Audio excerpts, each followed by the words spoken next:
ఈరోజు కౌన్సిల్లో ఒక క్వశ్చన్ వేయటం జరిగింది వైసీపీ సభ్యులు ల్యాండ్ అలాట్మెంట్స్ గురించి. ఐటీ సెక్టార్, ముఖ్యంగా ఐటీ సెక్టార్కి ల్యాండ్ అలాట్మెంట్స్ గురించి క్వశ్చన్ వేయడం జరిగింది. నారా లోకేష్ గారు వారి క్వశ్చన్కి ఆన్సర్ చేయటం కూడా జరిగింది. అంతటితో తృప్తి చెందకుండా ఇష్టం వచ్చినట్టుగా వైసీపీ సభ్యులు మాట్లాడటం, దిగజారే విధంగా కామెంట్లు చేయటం, చైర్మన్ గారి అనుమతి లేకపోయినప్పటికీ కూడా దుర్భాషలు ఆడుతూ వాకౌట్లు చేయడం, ఇవన్నీ చేయడం జరిగింది. ఇది చాలా బాధాకరం అని చెప్పి ఈ సందర్భంగా తెలియజేస్తూ ఉన్నాను. మీరు వైసీపీ సభ్యులు తెలుసుకోవాల్సింది ఒకటి ఉంది. 2014 నుంచి 2019 వరకు ఎంతో కృషితో ఆనాడు ముఖ్యమంత్రిగా ఉన్న నారా చంద్రబాబు గారు అనేక కంపెనీలను తీసుకొస్తే 2019 నుంచి 2024 లోపు మీరు ఎన్ని కంపెనీలు ఎల్లగొట్టారో మీకు తెలీదా, మీ మనస్సాక్షికి తెలీదా అని చెప్పి ఈ సందర్భంగా అడుగుతా ఉన్నా. అవి చదువుతాను కూడా నేను.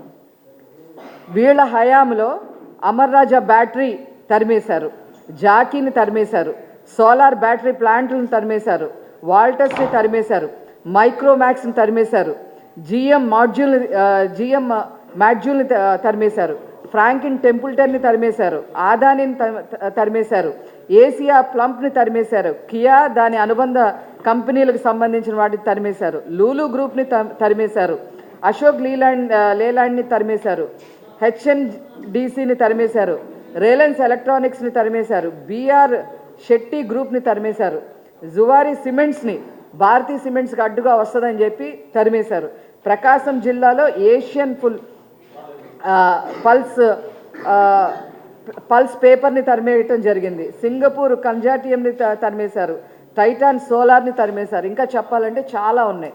ఇన్నిటిని తరిమేసి యువతని గంజాయి బారిన పడేసి ఫీజు రీఎంబర్స్మెంట్లు కూడా కట్టకుండా కొంతమంది యువతని ఆత్మహత్య చేసుకునేలాగా చేసి ఒక్క మెగా డిఎస్సిని కూడా నిర్వహించకుండా, జాబ్ క్యాలెండర్ని కూడా నిర్వహించకుండా, ఎక్కడ చూసినా గాంజా దొరికే విధంగా వాళ్ళని సర్వనాశనం చేసి ఈరోజు నారా లోకేష్ గారు ఐటీ సెక్టార్ కోసం, ముఖ్యంగా యువతకి ఉద్యోగాలు రావాలనే ఉద్దేశంతో మరి ల్యాండ్ అలాట్మెంట్ చేస్తే దానిలో ఏదో జరిగిపోయింది అని చెప్పి మాట్లాడుతూ ఉన్నారు.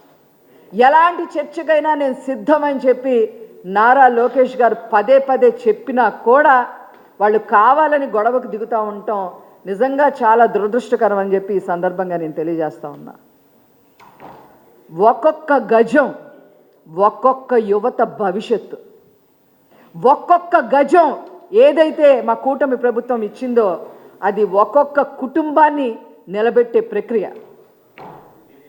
ఒక యువత భవిష్యత్తు, ఒక యువత చదువుకున్న దానికి సాధికారత చేకూర్చే విధంగా ఒక ఉద్యోగం వస్తుంది.